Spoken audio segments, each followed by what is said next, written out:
Yo! Welcome to Bamban with Me series. And today Bamban is going to show you the Filipino martial art. Oops, not me show because I don't know what is it. So I'm going to introduce you to Tushar. Woohoo! Yos! Hello.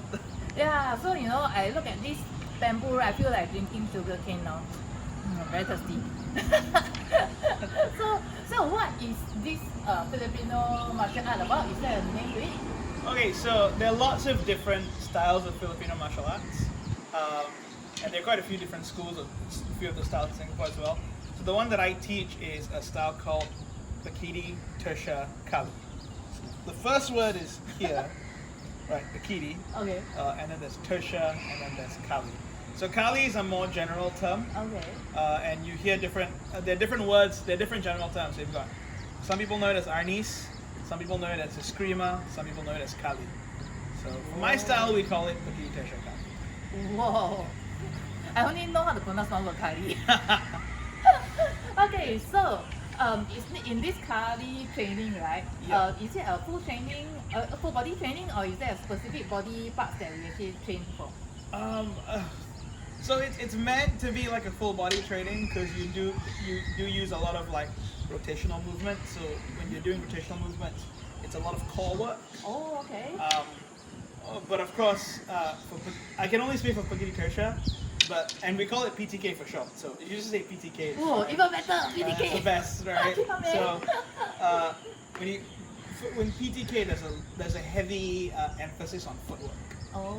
So I would say that the legs get also trained a lot.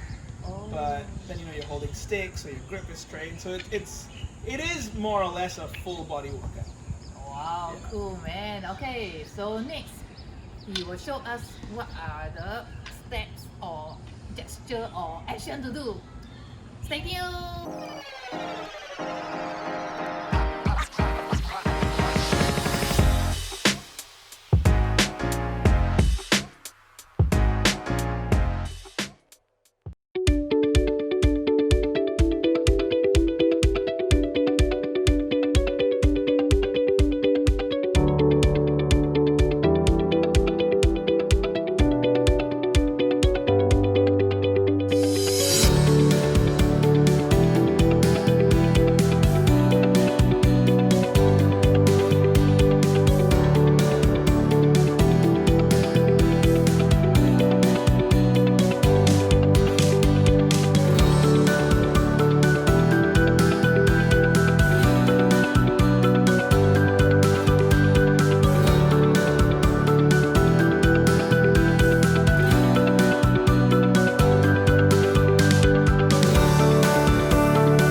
Okay, Tusha, so what should I do now? Okay, so with PTK, the fundamentals are always footwork because they always say like, you can do a lot of stuff with your hands, but if you don't move out of the way, you're still going to get like hit or get stabbed. So we'll work on a simple footwork pattern. It's called the reverse triangle.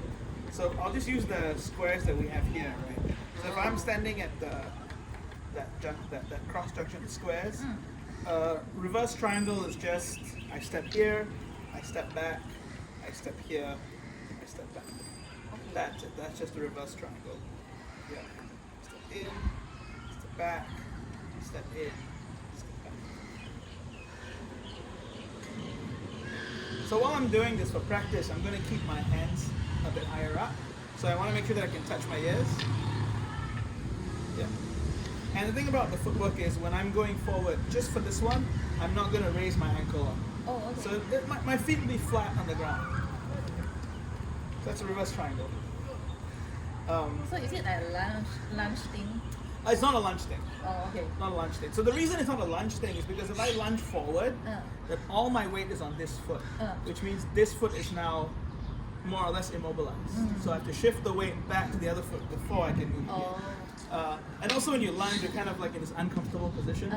You don't really want to do that because now I'm immobile. Not balanced, the person will be able to Yeah, hit you. and they can hit me. Okay. Although when you're in an actual fight situation where you're sparring, so you do what you can. Just go forward. Just like the house. Yeah. And later on, when we get to more mobile versions of footwork, we will go step, bring our foot in, step back, bring our foot back.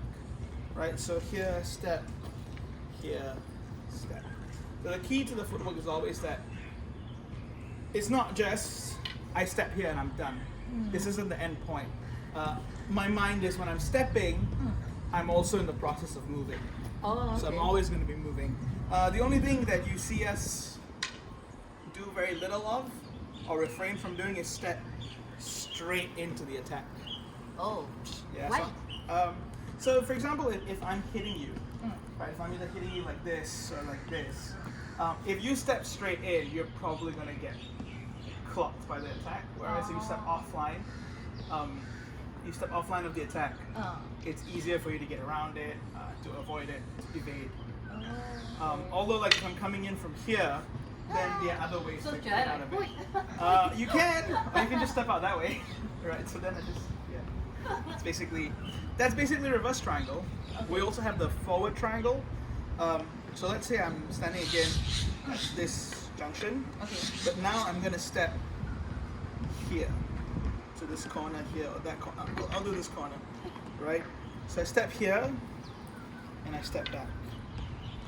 Right? I step there, I step back. So you can see how it's a triangle, right? So we call it the forward triangle because that one is facing our opponent. The other one's a reverse triangle because it's facing behind us. Right? So just go here, go there, go here. Yeah, it's forward triangle, reverse triangle. Those are the basics. Those aren't just unique to PTK. You'd actually find them in pretty much, I would say, all Filipino martial arts. They all have that. And not just Filipino martial arts, you'd have that in a lot of different different martial arts as well. For example, and this is a Filipino martial art, Daniel Santos Academy. I think they call that the male and female triangle. So that's just like some different terminology for the same thing. We also combine the two. So you can combine the two base to base, and then what you end up with is what they call the diamond footwork. So I step here, then I'll step there, then I'll step here, then I'll step back, and that's the diamond footwork. And you do that. It's okay. And then you do that a couple of times, anti-clockwise, clockwise. Then you also have what they call the hourglass footwork, which is when you put the triangles tip to tip. Vertex, apex to apex. Hourglass. Alright, yeah, hourglass. So that's when I step right, step right, then I'll step across, then reverse, and step across. Yeah, so those are just some of the fundamental footworks we train. One of the footwork patterns that I've only found in PTK is what we call the side step. The what? The side step footwork. Side step. Yeah. So I mean, it's basically a way for me to step to the side. So I'll show it to you using the sticks first. So if I put that down here, just to make it clear where I'm stepping, and I put this here. So this is normally how we train the side step, how we traditionally train the side step. With this sort of like weird looking T, right? The line that's coming towards me, that's what we call the attack line. So I'm imagining that all the attacks are coming in from this direction. Normally it's just a straight thrust. So how I'll start is I'll start with my foot like this. One foot behind the line, one foot in front, and this foot will be like this. Sometimes you'll see it extremely like pronounced, like some will do like this, or sometimes you'll see it like this. Either one is fine. This normally is to serve as a reminder that this foot is in motion. So even though we're not in movement, we're not super dynamic, this is to remind us that we are in movement. Because when you're walking, when you're in movement, it's never going to be like 50-50, 50-50, like the 50% the weight distribution, right? It's always like, all my weight's on this leg, all my weight's on this leg. So that's just to remind us that that's what the weight is. So when I'm here, when the attack comes in, this foot is going to go here, and then I'm going to rotate my hip and bring my weight over the foot, and this foot is going to come in. And now all my weight's on this foot, and then this foot is free, Oh. right? And then for this version, for the basic version of the drill, I just step back, Wow. right? So there we go. So start like this, step here, and then I rotate. Yeah. So I'm not going to swing this back. That's a different footwork that we do. So this is going to come in here. Oh. Okay. And then from here I go back to this. So if you can use this if you want. Look at dancing. It feels a bit like dancing. Sometimes they call it the square dance step. So if you just use that, right? Okay. So the right leg's in front, Okay. like this. And then I step to the side, offline, and then I turn. And I'm facing this way. So this footwork you normally see being used in what we call medium to close range fighting. Because if I'm long range from you, I'm just going to keep moving back. For medium to close range fighting, it's more rotational to get out of the way and to get into a better position. Oh. So normally once you do this, your opponent's facing there, and you have his side open up to you, right? Oh. So then from here, I step back, and then when we do the full version of the drill, you switch. So the right leg comes back, Okay. and the left leg goes in front. Oh, okay. And then I just do this side. Wow. So Did step I back. do wrong? So left leg goes up, Okay. and then right leg comes Oh. in front. Oh, right. Yeah. Okay. Yeah, that's pretty much the side step. There are different versions. So normally what we do is you have the basic drills, and then you put them together to create different footwork patterns. So for example, we have something, I'll just run through these. You have something called the side step and takeoff, Okay. which is where I do the side step, I bring this in, and I take off in another direction. Oh. So that's normally something if I'm doing, if I'm teaching civil defense, then that's something that I teach, because the side step gets you out of the way, Okay. and the takeoff lets you run away. Oh.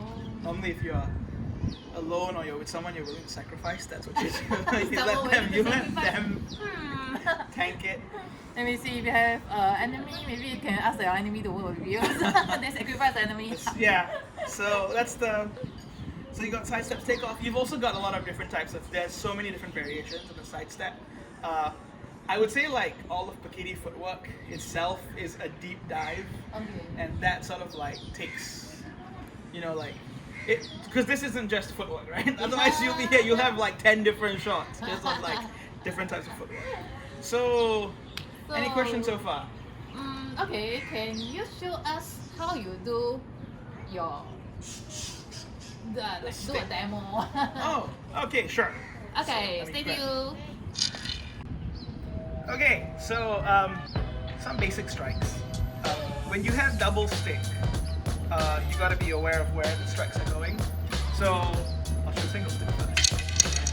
So we've got the basic strikes. Different styles have the same strikes, maybe different numbering systems. I'll just give you the one that's most commonly used with us. So you've got the angle 1, you've got the angle 2, you've got the angle 3, you've got the angle 4. Right? So those are the 4 basic strikes, 4 basic slashes. You've also got thrusts. You've got the number 1 thrust, which is also known as the number 5. You've got the number 2 thrust, which is also known as the number 8. And you've got the number 3 thrust, which is also known as the number 9. For reasons that, if you want to know, I can tell you later. But that's the basic strikes. When it comes to Kali, what's commonly associated with Kali, and whenever you see Kali in movies, you always see double stick, right? And when you see double stick, you always see them do this pattern called Sinawali, which just goes like this. Cooler from the side, right? Where they're just doing this, right? So this is a very common Sinawali pattern. You've got the reverse. It's good for training. So Sinawali just means to lead. Is it combat effective? It can be. It can be. Sometimes it's not. You don't want to get trapped in the Sinawali. So the very common Sinawali you see is this angle 1, angle 2, angle 2, come back, angle 1, angle 2, angle 2, come back. But that's like a very basic Sinawali. If you want, you can start doing like weird stuff, like you can go here, switch, come in, here. That's also a Sinawali. It just basically means to weave. So yeah, that's one demo of Whoa! Wow! I found and I got a new weapon. Actually, look quite scary. Like, Okay, Tushar, what should I do with this? Okay, so this is the ginunting, the traditional weapon. We call it traditional weapon, the identifying weapon with the Tushar. You have a nice aluminium version that was made by Grandmaster Rodal Daguk from Smoking Six Arnis. He's a great guy. Mine is from a friend of mine who has this company called Sinawali Bags, and this is a bamboo version of the same blade. Oh, very cool also. Yeah, I like this because it's very light, so you get to do all the exercise, and I get to relax. Right? Okay, so you remember the side step exercise that we did, right? So now we're gonna just align strikes with the body mechanics of the exercise. Okay. So I'll just quickly do a demonstration. So I start with this, angle 1, angle 2. When I sidestep, I'm going to sidestep and deliver the angle 1. When I step back, I'm going to step back and deliver the angle 2. When I switch, I'm going to deliver an angle 1. And now when I sidestep to the left, angle 2. Step back, 1, 2, 1. So you'll realize that eventually that it does correspond quite nicely to different steps. Okay. Yep. So we can try that. So right leg in front. Okay. So step to the side, angle 1. And all the way back up to the shoulder. Okay. Step back to the center. And step back to the center. yep, so from here, step back, this, Okay. angle 2. Eh? All the way back up. Yep. And then switch legs. Okay. And then angle 1 again. All the way back to the shoulder. Yep. And then from here I'm gonna step there, but I'm gonna turn this way. So from here I turn, angle 2. Right? And then I step back. That's angle 1. So this way you're delivering rotational energy, rotational forces, right? So it's the rotation that powers that strike. Okay. Right? When I turn back, it's the rotation that powers that strike. So this is where the sort of idea of it being a full body exercise comes into play, because it's not just my arm that's doing the work. Very often if you feel like your arm's doing the work and your arm gets tired, you're not doing it correctly. Okay. One of my instructors, Tuhan Leslie Buck, had this very, I don't know where he got it, I think he must have come out with it, but when he told it to me, I was like, oh, that makes so much sense. Because he made us do like repetitions of like 100 with stuff, and he was like, when the muscle gets tired, the body is forced to work and move correctly. Oh, okay. Right? So when you stop using your muscle for this, then because your arm is tired, you end up using your body to strike. Oh, So it's there is some crossover with any sort of martial art where even with boxing, you're powering it with your feet, right? It's not just the hips. Yeah. So for this one, when I step, the rotation obviously starts, it's powered by my hip, but it starts at my leg, right? So as I rotate, that's trying to come through and cut all the way through. Okay. And so when I step back, that turn comes through, cut all the way through. Right? So those are, what we're doing what are called fluid strikes. So that's meant to like either chop through a limb or like take off a head. Whoa. You know, if anyone is familiar with Highlander, right? Oh my god, that demonstrates my age as well. I talk about the Highlander series, right? Like that sort of stuff. So that's single weapon. Some of the stuff that we can do. Single weapon. Okay. Yeah. That guy in black. Who is this fella? Shady looking. Okay, so basically, if I have like no knife, for example, I have an option of. So if you stab me anyway, right? So if you stab me here, I can go here, right? Earlier we did the side step, right? So like this. If I want to be more aggressive when the step comes in, I can convert the side step to a kick. Whoa. Right? So that takes that down. Let's say I make a mistake. I make a mistake, the thrust comes in, and I go into this side, right? So if I go on this side, that's still not a problem because the knife is here. I protect. So the idea is that regardless of whichever side, whatever I do, I always have an option. Okay. So even if the knife comes from high, Mm. like from up top, this, Wee. right, like cutting downwards, like the psycho.